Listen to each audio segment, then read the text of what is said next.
I was murdered on a Facebook livestream. For no reason. This is my story.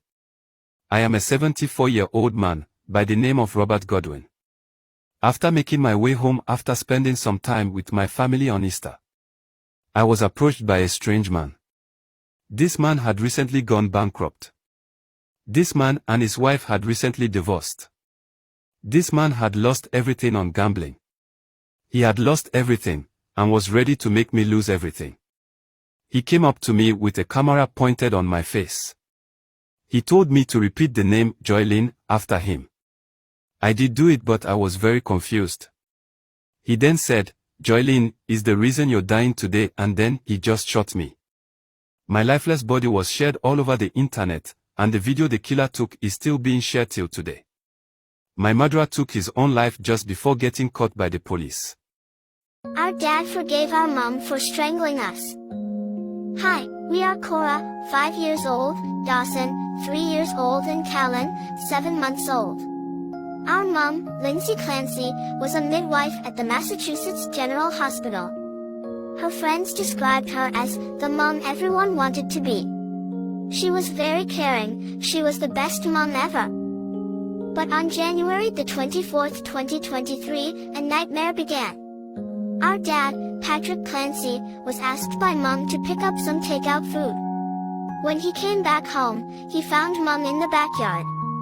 She had jumped out of the window and had wounds on her wrists and neck. He called 911 and asked Mom where we were. At which she replied, "In the basement." To his horror, he found us 3 lying face down on the floor with exercise bands tied around our necks. He frantically removed the bands from around our necks and begged us to breath. The 911 callers could hear him yelling on the phone. Tragically, we never made it out alive. In a statement on a GoFundMe page, Dad said he forgave Mom and asked others to do the same. Mom is paralyzed from the waist down and is receiving treatment at the hospital. Her next court date has been postponed to July the 25th. The defense attorney says that Mom was being treated for anxiety and postpartum illness following Callan's birth last May with up to 13 psychiatric medications that may have caused her to have suicidal and homicidal thoughts and suffer a psychotic break. She was over-medicated and became like a zombie. Whilst the prosecutor says that all of this was pre-planned. What are your thoughts on this? 10, a possible breakthrough in the missing persons case of the Bradley sisters, last seen in their Bronzeville home in 2001. Tonight, a woman in Texas claims to be Diamond Bradley, who was just 3 years old when she disappeared. CBS 2's Jermont Terry spoke to the Bradley sisters' great aunt, who is hopeful tonight. Jermont. Erica, tonight the Bradley family tells us that the woman claiming to be Diamond did take a DNA test, and that will ultimately determine if she is who she claims to be. Now, the girl's aunt, great aunt, says that they've been down this road many times before, but there is something different about this new claim. In July 2001, Chicago police searched rail crossings, hundreds of abandoned buildings, and alleyways for Tianda and Diamond Bradley. The Bradley girls vanished out of their mother's third-floor apartment near 35th and Cottage Grove after being left alone. It was the largest search effort in Chicago's history, yet 10-year-old Tianda and 3-year-old Diamond were never found. I got to see this video. I'm looking at this video like, what is this? The girl's great aunt, Shalia Bradley Smith, is speaking of a 20-second TikTok video. This is Diamond Bradley. Can I see your scar? Where someone in Texas was claiming she was Diamond, the youngest of the Bradley sisters. When the woman contacted the aunt, there was hesitation. Look, I'm not the police. Call the police. Over the years, listen to how many people have claimed to be the girls. We've had about 12, but easily dismissible. But the young lady making this claim did something no one else has ever done in nearly 22 years. I've never known or experienced somebody so eager to tear down the doors of the FBI to prove who they are. So that gives me a different dynamic of hope. Shalea says Chicago FBI agents contacted her and informed her they took a DNA test and fingerprints from the woman. The DNA shall tell the truth. The young lady told the aunt she can't recall much, including the whereabouts of the oldest sister, Tianda. She said, well, I I kind of remember her, but I remember we were in a car. Then one day I woke up once they got us to the place where we were or wherever we was living. She said, I'd never seen her again. As the family waits for DNA results, the aunt is comforted knowing Chicago waits just as anxiously to bring the Bradley sisters home. Especially Chicago has embraced these girls and they have not forgotten. And I thank them. I thank everybody. Now, the woman told the aunt that she recently escaped from whoever was holding her against her will. At the time that 3-year-old Diamond disappeared, she had a scar on her forehead from an injury. This woman has a similar scar in the same area. We did reach out to the FBI, but they are not commenting on this ongoing investigation. Reporting live in the control room tonight, Jermont Terry, CBS 2 News. Erica? All right.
What we need to do with him is he's obviously got the shots here.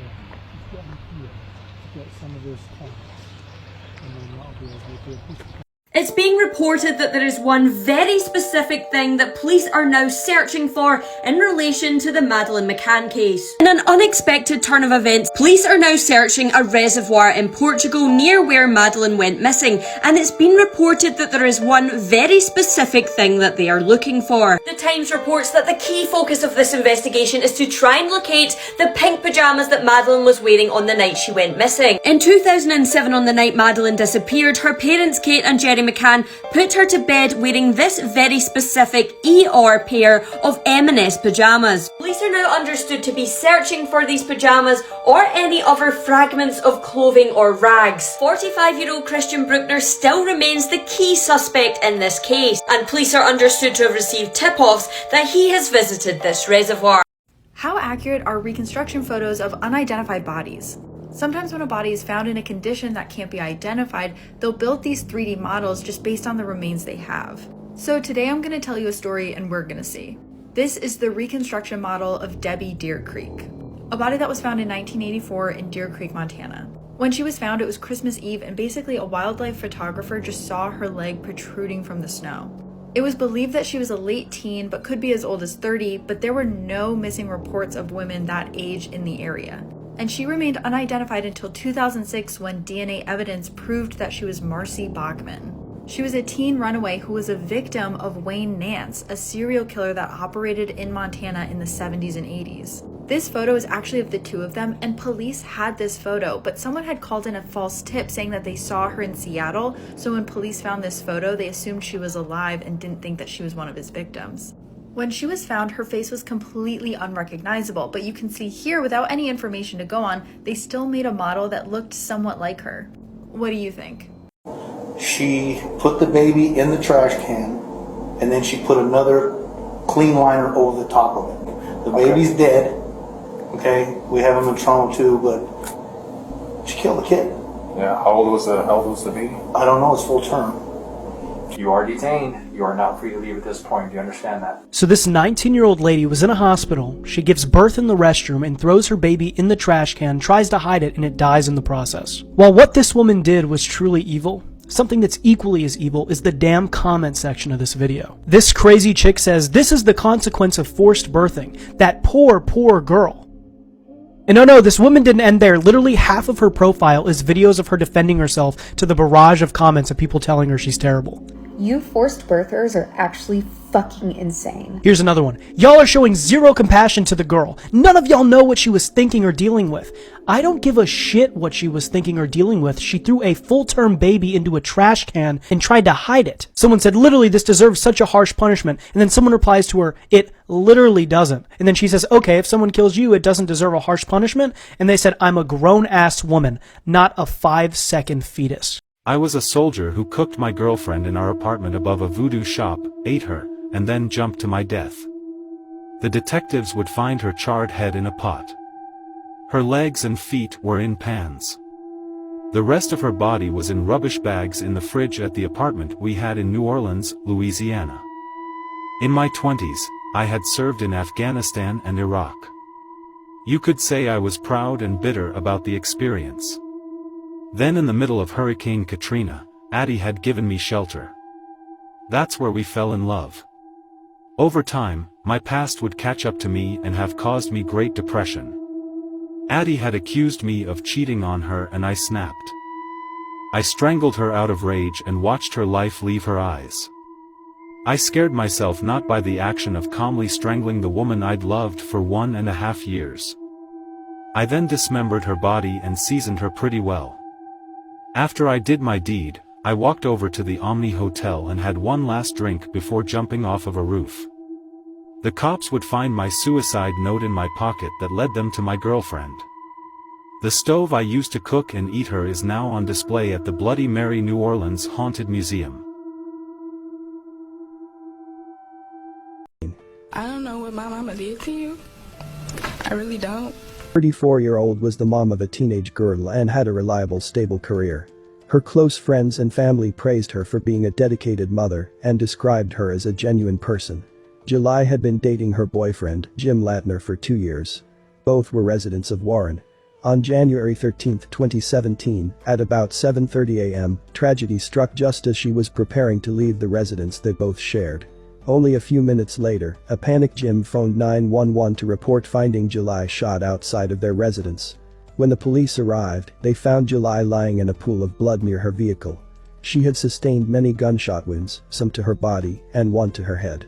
9mm handgun was determined to be the weapon used. July was raced to the hospital, but she eventually passed away. Authorities questioned Jim about his whereabouts since he was the one who discovered his girlfriend July injured. Jim had a history of criminal activity that included time spent in jail for drug-related offenses. Jim said that he emerged from the residence after hearing the sound of the gunshots. He saw a guy wearing a hoodie and sprinting away from the scene of the crime at the time. Questions need answering tonight in the killing of an Oak Park woman outside a home in Warren. July Johnson, just 34 years old, was found lying on her boyfriend's front lawn. Police say she was just sitting in her car when someone opened fire. It happened in the Heritage Village subdivision near 13 Mile and Mound. So many friends and family heartbroken right now because of this. Just got an update. This is being called a murder mystery right here in Warren. Questions being asked. Who would know that this beautiful 34-year-old would be here overnight with her boyfriend at his condo? Who would know exactly what time she was walking out the front door to go to her car? Now, I did speak to her mother tonight. You have to listen very closely. She is very soft-spoken, but she's heartbroken. Her daughter is gone. In Warren. July Johnson, just 34 years old, was found lying on her boyfriend's front lawn. Police say she was just sitting in her car when someone opened fire. It happened in the Heritage Village subdivision near 13 Mile and Mound. So many friends and family heartbroken right now because of this. Just got an update. This is being called a murder mystery right here in Warren. Questions being asked. Who would know that this beautiful 34-year-old would be here overnight with her boyfriend at his condo? Who would know exactly what time she was walking out the front door to go to her car? Now, I did speak to her mother tonight. You have to listen very closely. She is very soft-spoken, but she's heartbroken. Her daughter is gone. Yesterday was my birthday. Words can't describe the pain that the mother of July Johnson is going through. The 34-year-old visits her mother in Oak Park each and every day. Last night, Johnson was with her mother. It was her mother's birthday. And she brought me what I wanted, a bottle of perfume. The last words she got to say to her beautiful daughter, I just told her, I said, thank you so much for my birthday present, and I love you. At 7:33 this morning, July Johnson's mother got a call from Johnson's boyfriend of 2 years. And he says, Miss Johnson, July got shot. Police tell us July Johnson was found lying on the boyfriend's front lawn. She had been shot multiple times with a semi-automatic handgun. Johnson was rushed to the hospital where she died. The boyfriend telling police he saw the gunman running away. Canines were used to find a track, but no track was found. He heard her say, oh God. And he said he saw a boy running down the street with a hoodie on. Her mother suspected something was going on with her daughter, but her daughter didn't want her to worry, so she never talked about what might have been troubling her. I knew my daughter was not happy. I know that. I'm a mother. Back here live, she says, I'm a mother. I know something was wrong here, but so many questions remain tonight. The boyfriend questioned for a while today. He was released. Investigators telling me at this hour they have absolutely no suspects in this killing. Authorities were convinced that Jim was not involved in the murder of this girlfriend, and he was eliminated as a suspect. On the other hand, his phone records led to the possible identification of a suspect. It was Jim's former girlfriend and the mother of his 2 children, Marcy Griffin, who police suspected was involved in July's murder. Jim and Marcy, who was 46 at the time, exchanged texts in which Marcy had made a number of offensive comments about July. In addition, a close friend or family member of July informed the authorities that Marcy had been following July for the better part of 2 years. Nevertheless, there was no tangible evidence that directly linked Marcy to the crime. Therefore, the authorities resumed their investigation into the matter. They were able to discover that Marcy had a boyfriend, George Ryder, who was 58 at the time, by going through her phone records. As time went on, it became clearer that Marcy, George, and another individual were involved in a criminal plot. Eric Gibson, a friend of George's, was linked to the murder by physical evidence. Investigators discovered that DNA extracted from the murder weapon and a pair of work gloves that were discovered nearby the scene of the crime matched that of Eric, who was 24 at the time. The murder weapon was later located in the neighborhood of the crime scene. Eric resided in a home that was owned by George. A vehicle that the police suspected was driven by George was seen parked in the lot of the neighboring gym on surveillance video taken from a nearby gym. The footage was taken some time before the murder. Then, Eric exited the truck, traveled to July's residence, where he ultimately ended her life, and then returned to the vehicle. George's mobile phone indicated that he was in the general region of the crime scene at the time that it took place. Additionally, references to the murder were made in text conversations sent between Marcy and George. The investigators came to the conclusion that Marcy was the mastermind behind the crime, and that she had sought George for his assistance in murdering July. George was the one who directed Eric to carry out the murder. It was speculated that Marcy's envy about Jim's relationship with July was the driving force for her actions. Well, Glenda and Carolyn, investigators say this really was a whodunit kind of case, and thanks to good police work, they say they are confident that the killers are behind bars. You are Marcy Tashone Griffin, is that correct? Yes. Marcy Griffin is the woman police believe was the mastermind behind the murder of July Johnson. Investigators say Griffin used to date Johnson's boyfriend and had expressed hatred towards her. That's why they believe Griffin enlisted the help of her current boyfriend, George Ryder, and another man to murder Johnson back on January 13th. Johnson, a 34-year-old single mom, was on her way to work when she was shot in the forehead and torso and killed. It's not just a random act. There was an orchestrated plan that, from what we can tell, was put together pretty elaborately, and it took a lot of work to sort out all the pieces and come to a resolution. This has been the hardest thing I've ever had to do. I haven't heard my daughter's voice in 40 days, and I'm used to talking to her. I'm used to seeing her. I am so thankful to God that they have arrested the people that were responsible for taking my child from me.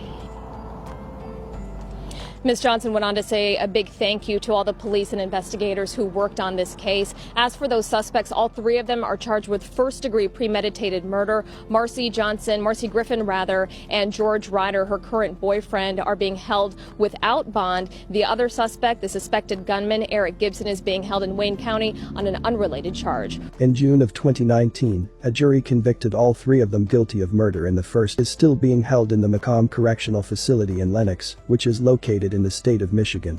Regarding George, he is now spending his time at the Saginaw Correctional Facility in Freeland, which is located in the state of Michigan. Marcy is still doing her time at the Women's Huron Valley Correctional Facility, which is located in Ypsilanti, Michigan. Jealousy played a major role in July Johnson's murder. July and Jim Terrell Latner had settled into a happy relationship, and Jim's ex Marcy couldn't handle it.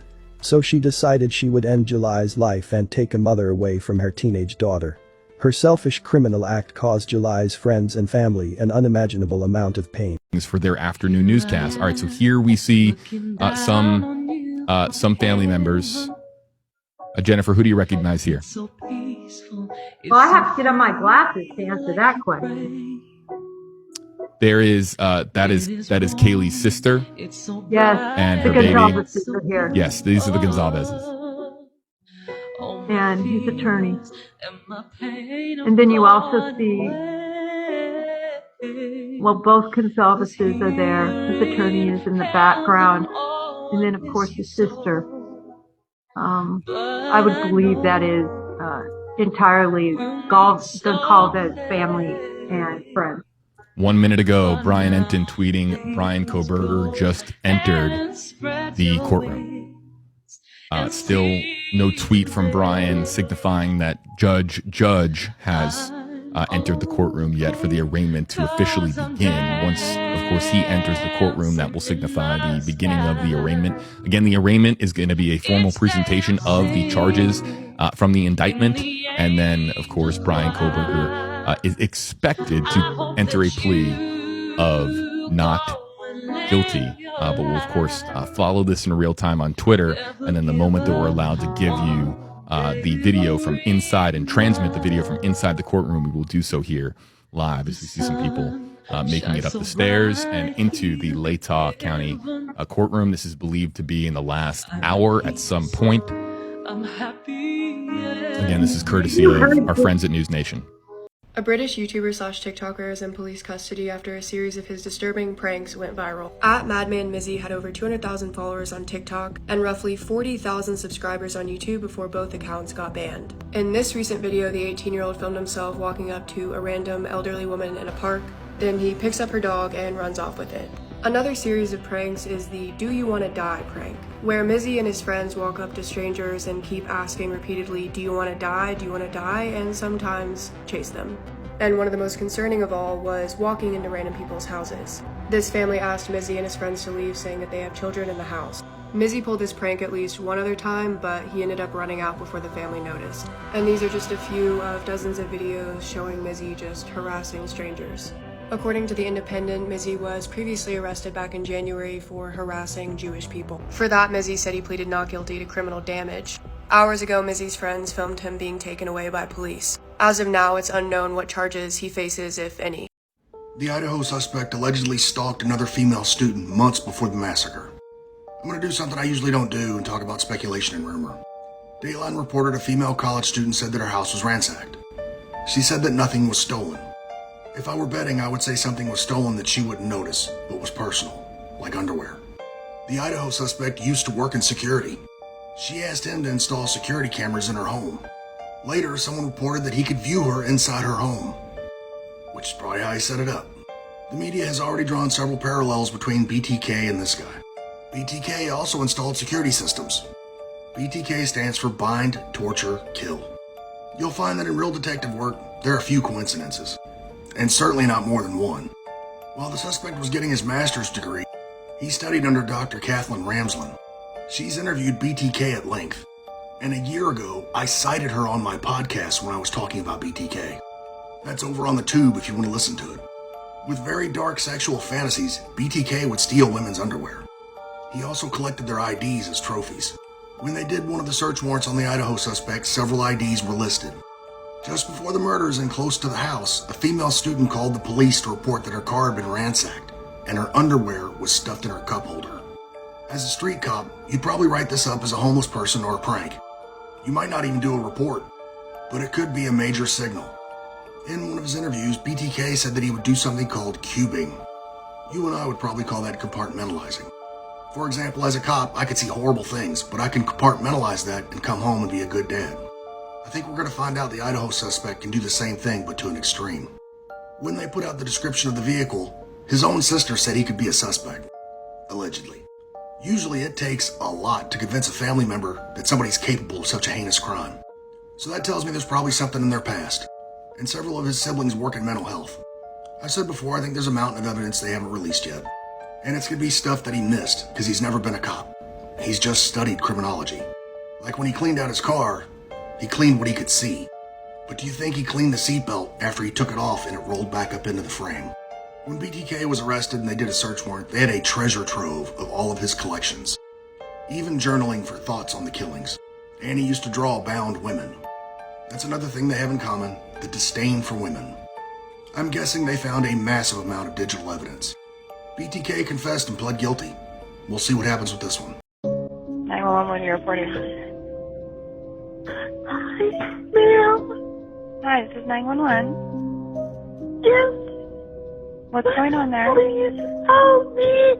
Okay, what's going on there? My babies won't go down.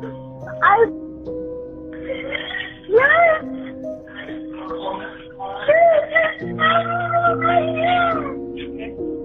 Okay, what's going on there? Yes, we need an ambulance immediately for two babies. What's going on with the babies?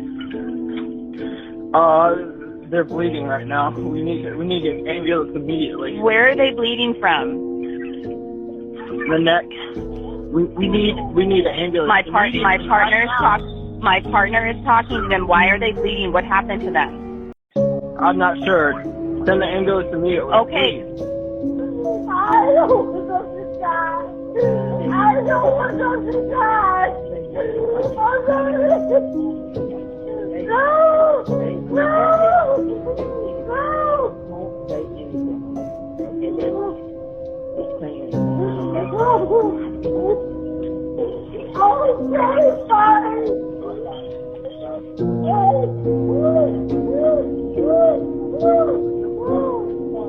Oh my God, something is so wrong there.